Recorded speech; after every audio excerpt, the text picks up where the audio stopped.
Welcome to Let Me Fix This. Enjoy the video. In this video, I will explain how to get your eSIM QR code. First, understand that an eSIM is a digital SIM that allows you to activate a cellular plan without a physical SIM card. Many carriers provide a QR code for easy activation.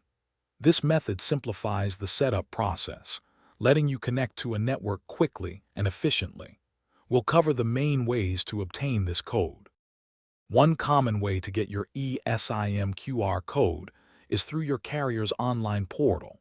Simply log into your account on their website or mobile app. Look for sections like Manage My Device or eSIM Activation.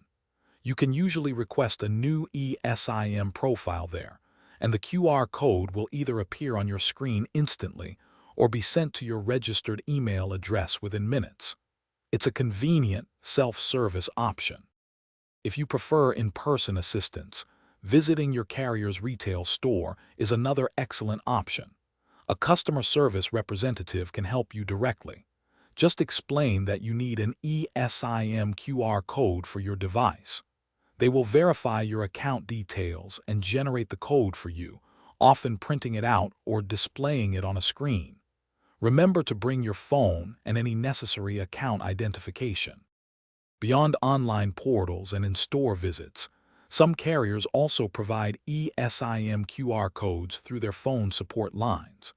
You might also find options within your phone settings under cellular or mobile data if you're transferring an existing eSIM. Always confirm your device supports eSIM technology first. Once you have your QR code, keep it safe, as it's essential for activating your digital SIM. Thanks for watching. If you found this helpful, don't forget to like and subscribe.